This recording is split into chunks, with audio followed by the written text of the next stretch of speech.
One more athlete than the ski jumping fraternity is sending. That news has many people in the ski jumping brotherhood more than a little concerned.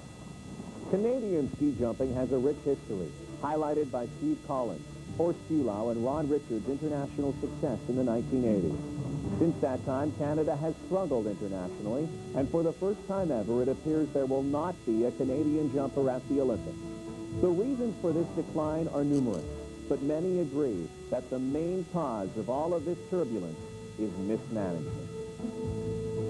Back in 1985, the people that were in the positions to make decisions about the money focused totally on high-performance athletes, and it was a very high monetary amount focused in on just the A and the B team, with domestic programs just left to struggle on their own. If we take one period behind that, when Horst and I started in '79, there was a group of 10, and we started on our Ontario team with an $8,000 budget, and the domestic program worked its way up through. We had provincial teams, and people were filtering through the system. Dave Brown, who scored World Cup points and went to Olympics. Todd Gilman, who scored World Cup points and went to Olympics. There were several guys who were close, 16s, 19s. When they changed the focus to high performance, and the money went there, and they just said, we're going to leave domestic, and you know, we'll talk about it, but we're more concentrated on 88. You know, that was their choice at that time. What you're seeing now is the result of that decision of those between the period of 85 and 88. Directly affected, John Lockyer, Canada's best ski jumper, Canada's only national team member, unable to meet strict COA standards, and therefore unable to qualify for the Winter Olympics in Lillehammer.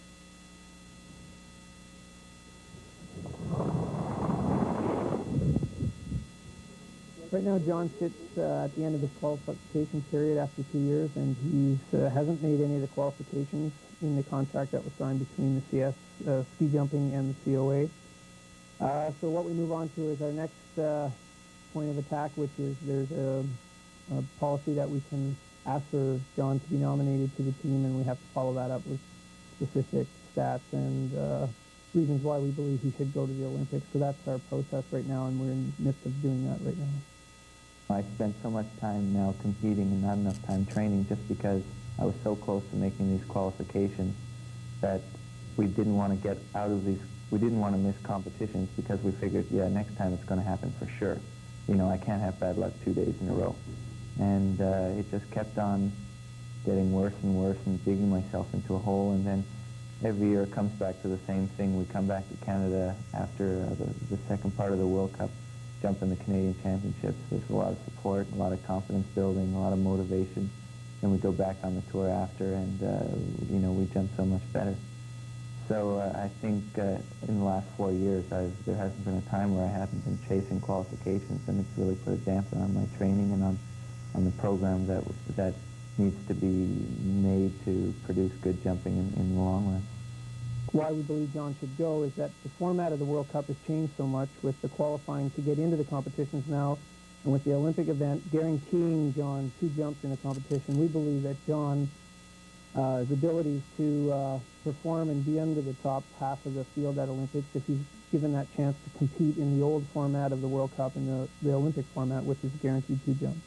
The pressure that athletes are facing in Canada is very, very, or extremely big, and I don't think that that's right. And lots of athletes fall because of trying to reach COA criteria, and they cannot focus on their results or technique or their own sport abilities. But then again, John Lockyer's results, as good as they have been just a bit short. Not good enough for him to land the big jump, the one to the Olympic Games. I have to be honest with you, I think that that's a very valid point. We're in sport to produce results, and every athlete trains hard, every athlete works hard, but there are no guarantees that that gets you anywhere. You have to produce on the day that you're supposed to produce, and you know the circumstances going in. If everyone would go to the Olympics for trying hard, everyone would be there. You know, there are no guarantees in the sports world, especially, and we're no different than the working world. And I think that, to be honest with you, hard results are what pull the line in sports. And if the results aren't there, it's very hard to convince people why someone deserves to go. And again, being an ex-athlete, I totally understand that point of view, and it has a lot of merit to it. But also, I would like to see representatives go for ski jumping, because I believe that would help the sport develop, and it would be a positive for our sport. Hopefully not having a Canadian representative in the Olympics won't have any effect on Canadian jumping. Unfortunately, I think that's kind of hard to expect, and most people predict it'll have a leading effect. But I think more importantly, the worst thing is that on the Canadians in general, it's everyone likes to wake up early in the morning to watch the ski jumping or any of the other sports, and when they don't have anyone to root for, you know, it brings the spirit out of the Olympics and the spirit out of the whole country, and especially the spirit out of the jumpers, the young jumpers that are sitting at home watching the ski jumping, because you know they're going to be waking up to go and watch. It's tragic to the sport. It's tragic to John. But again, you know, there's a realistic side to it in the way things have been set up and the way things are chosen for the Olympics. It's no mystery. It's nothing new. It's been going on since 1980. So, you know, maybe devastating because he wants to go so bad, but it's not to people who step outside the sport, people who are in the sport and have been there and gone through it and see other people miss the qualifying by 1/100th of a second. You know, I think people have a realistic view, and I just wish it could work out for everyone, but it's, you know, life isn't fair, and we'll just roll with the punches and move forward.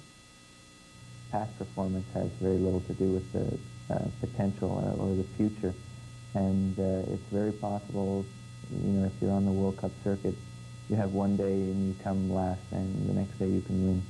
And even some guys, some jumpers who have never showed any potential whatsoever, they'll wake up one morning and just be superstars. It's happened in the case of Espen Bredesen, who's the defending world champion and definitely the favorite going into the Lillehammer Olympics. He came last on both hills in Albertville. One day he woke up and he was a world champion, and now he's won everything since. And there are ways of identifying who those jumpers are going to be. And the people from the Federation of International Skiing have identified me as being potentially one of those people, and I think that's enough to substantiate my presence at the Olympics.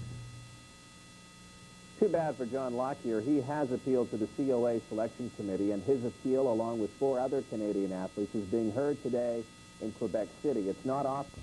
Every major sport, it seems, has its down period, maybe 1 or 2 or 3 or 5 years where the team regroups in hockey, for example, or individuals regroup, let's say, in alpine skiing, which certainly happened, and also it seems in ski jumping. Or the only problem is ski jumping's been down quite a while. I think 83, 85, you guys were great and you were part of it, and since we've really struggled.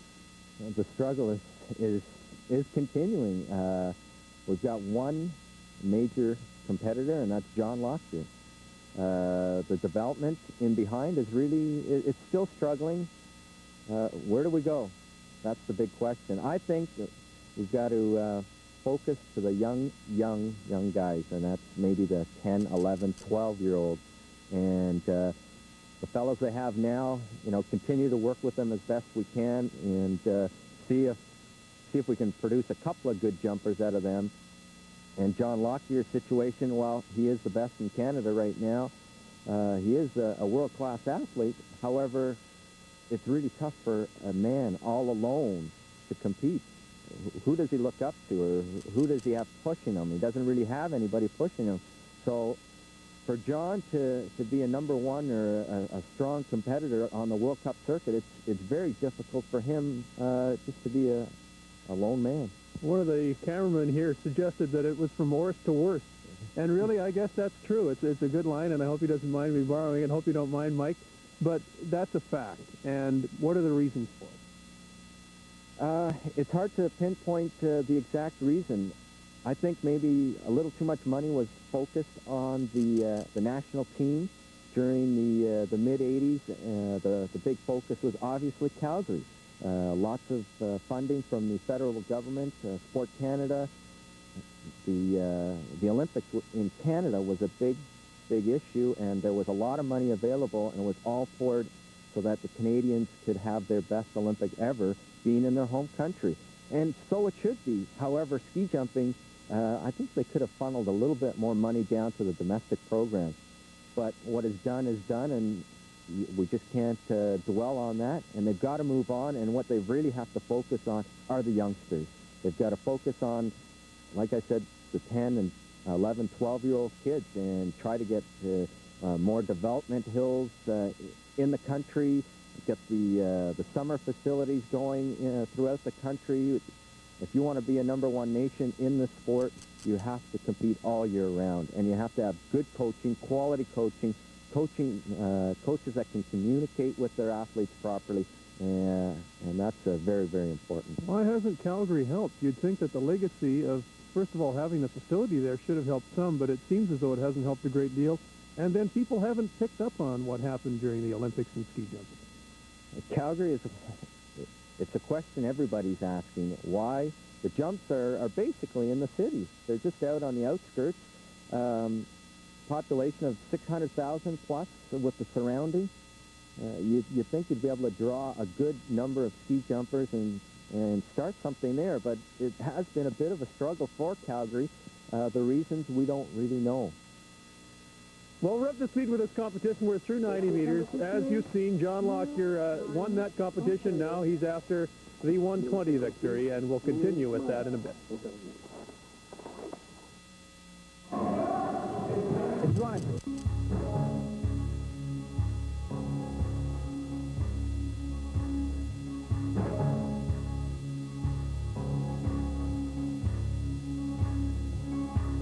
Well, we've spoken on and off that Thunder Bay will play host to the world for the 1995 Nordic Ski Championships. And already, many of the facilities and the preparations are ahead of schedule, which is great news, obviously, for Thunder Bay, Ontario, Canada, and I'm sure many of the competitors coming from across the world. We're in very good shape as far as facilities are concerned and the organizing committees, etc. As you know, this is a run-up to the pre-worlds here in March, this competition.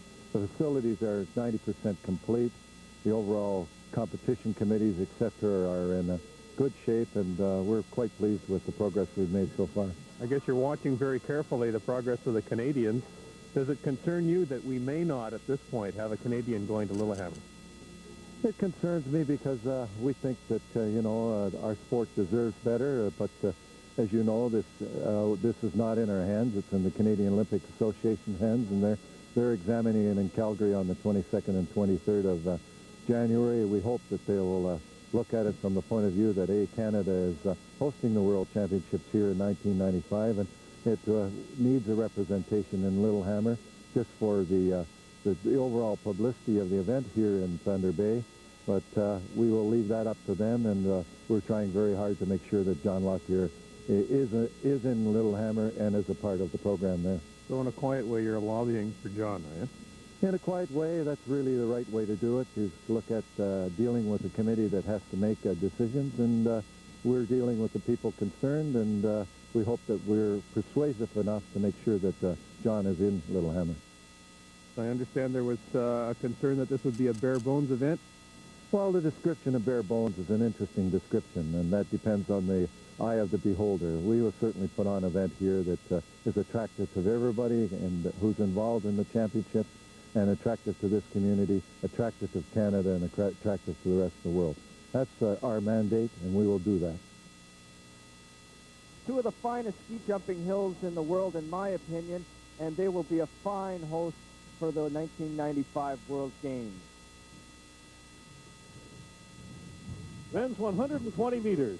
This is our first competitor, Matt Kohler of the United States, one again of several United States athletes who have joined the Canadians here for the Jeep Eagle Ski Nationals. Down a longer in-run in that position, and there he hits the takeoff, getting into the V-style as quickly as possible. Many of these USA competitors are learning, as are many of the Canadians, and that wasn't a brilliant jump, but it wasn't half bad either. No, for Matt, not a bad jump, 75.5 meters on the 120. You can see he's a little bit tentative, gets into an okay flight position. However, he is a little tentative, probably hasn't skied much big hill.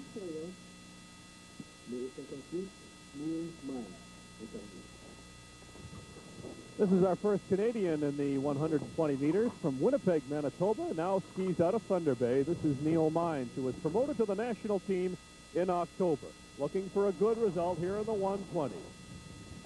Neil hit the takeoff quite well there, stretched nicely over the skis and puts in a telemark landing. These young boys haven't skied much 120-meter hill this year, Lance. I think maybe his second or third day on the big hill for this year. 92 meters, good for Neil. It'll be a nice start for him. You can see here he gets the skis out nice and wide, good V position, stretching nicely over the skis. Coming into the landing here, does put in a telemark landing.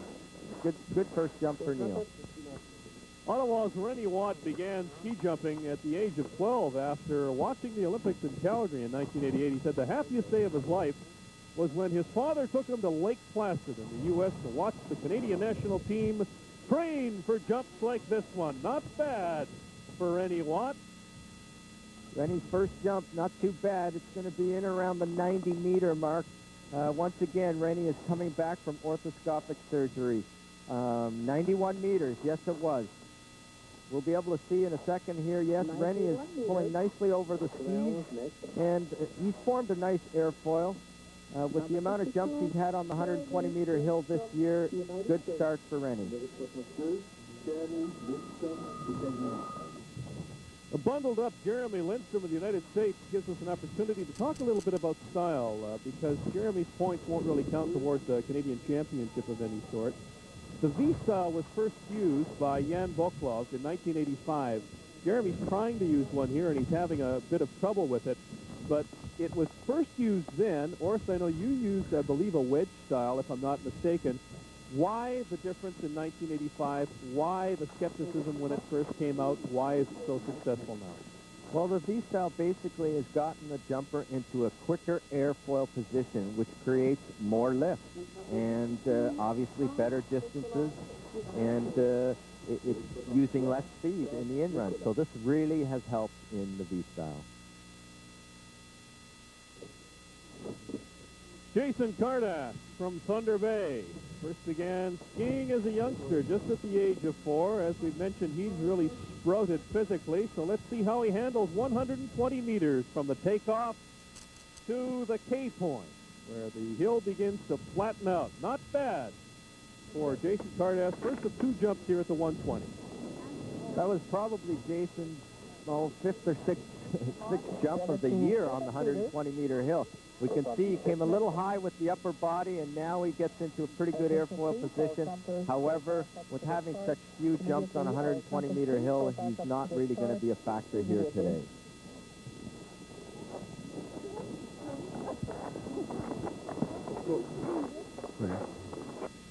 Well, it's certainly been cold enough to freeze you solid here at Thunder Bay, but at least there's not that much of a wind for the 120, which is good. And again, if competitors wish for a wind, they'd want it coming up the hill at them because it helps them somewhat with the lift. Competitor number 75 is Jesse Sandoz of the United States. Again, his marks do not go towards the Canadian championship, but let's have a look at the form and the style. And not bad. He kind of lands with both feet there. That was not a telemark landing. Off the takeoff, he looked all right. What did you think, William? Well, again, Jesse probably making one of his first jumps on the big hill here in Thunder Bay. We can see he does get the skis out nice and far for the V-style. However, not much legs into it and a little bit apprehensive of maybe what he's actually supposed to do. The hill was prepared just a couple of days ago in Thunder Bay, so the guys haven't had a lot of training on the big hill so far. CTV's coverage of ski jumping from the Lakehead continues.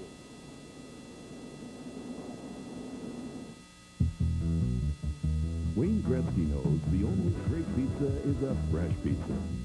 So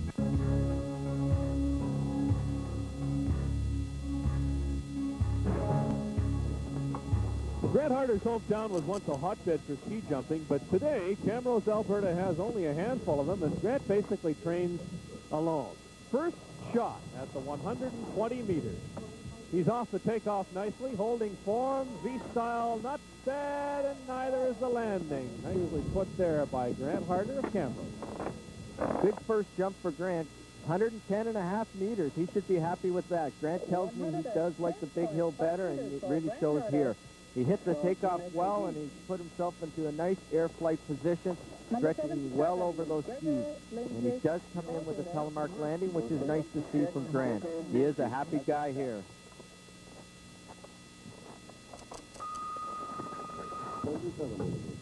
Two major knee surgeries in 2 years haven't been enough to stop Gregor Litzig from ski jumping. Says he's bothered by them once in a while, but the 18-year-old national team member keeps plugging away. His first jump off the 120. A little apprehensive from Gregor. Those knees could be bothering him today. It's hard to say. He doesn't look too happy with that jump. Seemed to hesitate there a little bit, and it almost looked like his hips were coming together instead of apart into a V-style position. So we know that Gregor may be just a little bit worried about the big hill today. Once again, a lot of these younger fellows not having a lot of jumps on the 120-meter hill so far. Litzig's recorded distance, 79.5 meters. Number 78, and here we go again with a wonderful Second-year national team member Jeremy Blackburn of Oshawa, Ontario. His first look down the hill at Big Thunder. And there's a good look at it. What he sees as he passes by the pine boughs, hits the takeoff. He's looking ahead. Jumpers will tell you never look down until you get to this point, and by then it's safe to do so. That looked to me, Oris, to be a really nicely put together effort. Yeah, it was a good jump from Jeremy. Nice and smooth, 104.5 meters. Good first jump for Jeremy. We'll see right here, he hit the takeoff well and stretched nicely over his skis. He seemed to, I think he could have put a little more leg effort into it. It was just a nice, smooth jump. Maybe a little bit cautious on that first one. Well, that looks like that's what he's telling himself. Use the legs just a little bit more.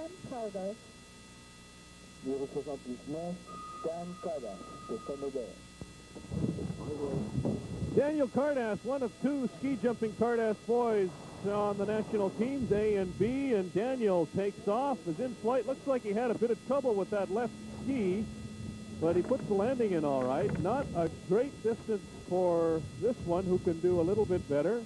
We'll have a look at his jump again in slow motion. Danny's distance looks to be a little bit short of what he can do. 94 meters, yes, definitely he can do better than that. A little bit apprehensive here on the takeoff. He did have a little ski trouble here. You can see he's trying to get his body straightened out, and now he tries to finish it off with a telemark landing. However, Danny, you can see it in his eyes. He's not very happy with that jump. And John Lockyer.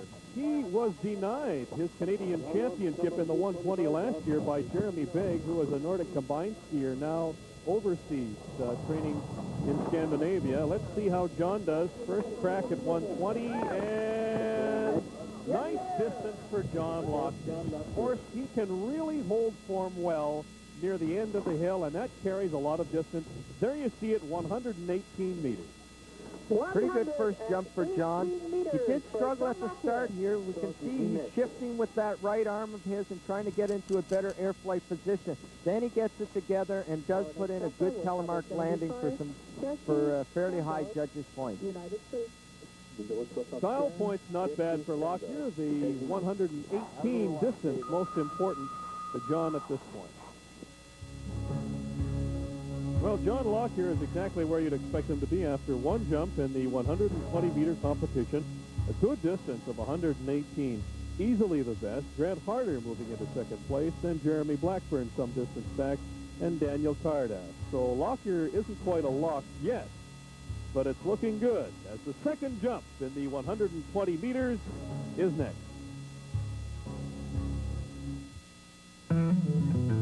It's picking up. I mean, at first people thought I was nuts, but it takes time. I want to expand, hire.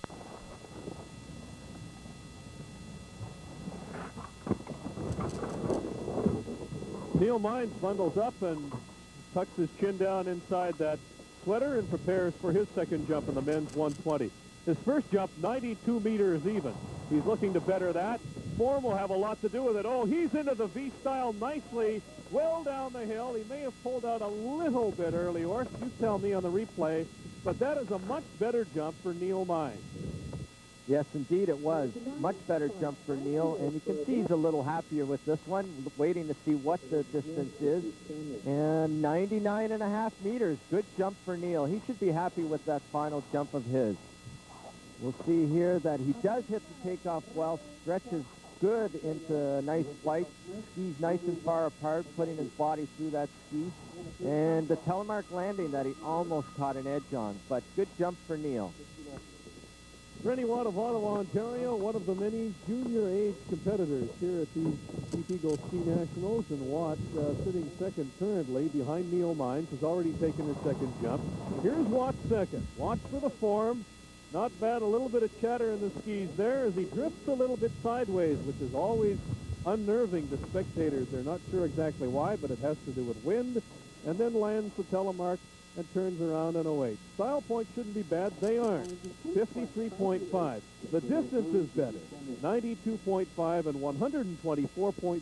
Or Rennie hit the takeoff pretty good. However, he came a little high with the upper body, and he's taken a little time to get in a good flight position. However, he does put in a telemark landing, and he should be happy with his results today.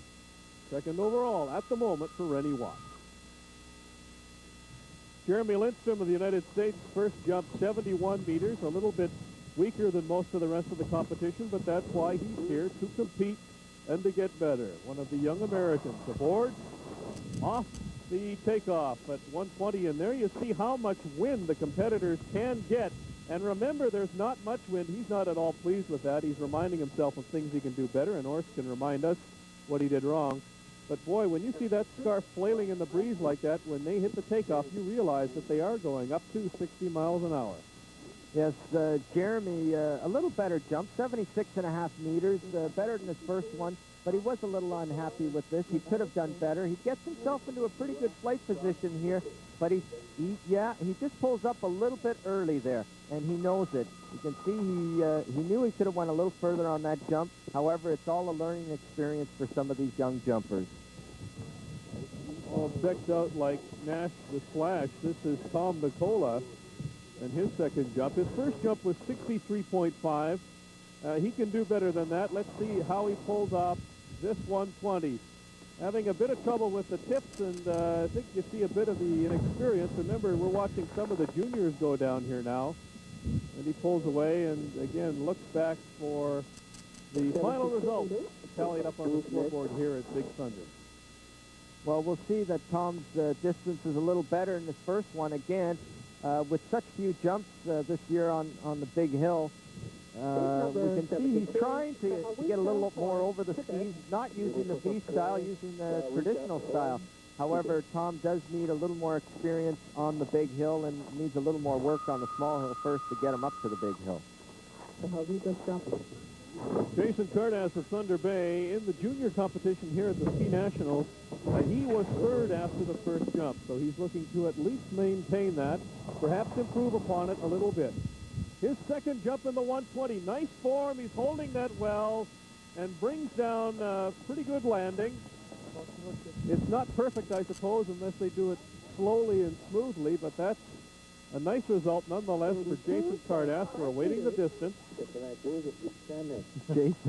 Jason excited about something, pointing to something anyways. 82.5 meters for Jason, a little better jump than his first, and he should be happy with that. I'm sure it was maybe his fifth, sixth jump this year on the big hill. Gets the skis nice and wide here and into a pretty good air flight position. Tries to put in the telemark landing. However, Jason, again, he should be concentrating on a smaller hill to get his the exact form that he wants and technique, and get ready for more jumping on the big hill down the road.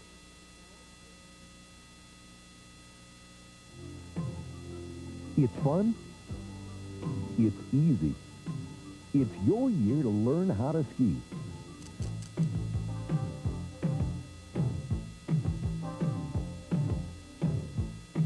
Come on out. Skiing is great exercise and a good way to enjoy the outdoors. Make this 75.5. with a bit better technique and perhaps using these legs a little bit better, he'll do somewhat better. Talk about the legs as we see him hit the takeoff here, Orr. Well, the legs are a key factor. You have to hit the timing on the end of the takeoff. You jump too soon, you don't get the full effect of the legs. You jump too late, you also you miss the full effect of the legs. Timing is very crucial to give you maximum lift and then to get yourself in a good air flight position. Gets the skis nice and wide here. He's not in a bad position, and he did improve on this jump, jumping 87.5 meters. So that was quite good for Jesse. Again, very few jumps on the big hill. Unless John Lockyer falls, he's likely to win this Canadian Championship. So the battle really is between Grant Harder, whom you see here, and Jeremy Blackburn. Harder from Camrose, Alberta. Second jump. And he's a little tight with this. Puts in the landing, but the distance is not as good as his first jump. His first jump, 110.5, was an outstanding effort. This, much less, and again, it's with just our eyesight, so we're not convinced of exact measurements, but it would be around 96, 95 meters. There it is. Grant Harder, 95 meters for a final total of 169.3, and that is currently good for third place. Grant came off a little bit crooked on the start of that takeoff, and it took him a while to get into a good air flight position. And you can see he really knew he missed that jump, and it's rather unfortunate because Grant loves the big hill, and he likes to ski well on the big hill, and he normally can. However, a little bit disappointing of a second jump from Grant. Gregor Litzig's first jump, 79.5 meters. With that, he was in and around fifth place. He'll need to improve somewhat here in order to move up in the standings. Nice form initially off the takeoff, then he seemed to lose it a little bit and had some trouble with the landing. Yeah, Gregor, you can see he's a little bit tentative at the start, and then he wants to go on to the skis afterwards, and then it's all too late. The jump is over by that point. He went a couple meters further, 81 meters. Something that Gregor's definitely got to work on is jumping on the big hill. We can see here he lost the position a little bit with one of the skis and then tries to regain it. However, the jump is over at that point. And Litzig, unofficially at this point, is in fifth place. Oshawa, Ontario's Jeremy Blackburn sits third at the moment. His first jump, 104.5, which was excellent. If he can stick this second one, he'll move into second place because Grant Harder had trouble with his. Here's Blackburn. Nice distance for Jeremy Blackburn. Good takeoff, nice landing, and the flight looked all right, Orr. Yes, Jeremy did have a nice smooth jump. However, he could get a little more legs into it. He just seems to be a little bit tentative. I don't know if that's the case or he's just trying to make a smooth jump. However, 106 meters, which will definitely overtake Grant Harder and will put him into second place. We can see here he may have come a little high with the upper body, but he's into a good flight position now, just hanging back just a bit. Puts in a nice telemark landing. That'll definitely wrap up second place for Jeremy Blackburn. Blackburn total 176.9 points. Daniel Karnas is much better than the 94 meters he jumped in the first round. This is his second and final try and a much better flight position. That's a beautiful flight position. Dan Karnas sticks that landing. Much better performance in his second and final crack at these Canadian Championships. It was a much better jump for Danny, 107 meters. We can see he really improved over his first one. That's more like Dan. And we can see he hit the takeoff well and got himself into a good air flight position right away, stretching well over the skis, pulling down the hill, and puts in that telemark landing, which was nice to see from Danny. Daniel Karnas, fourth place, 158.7 points.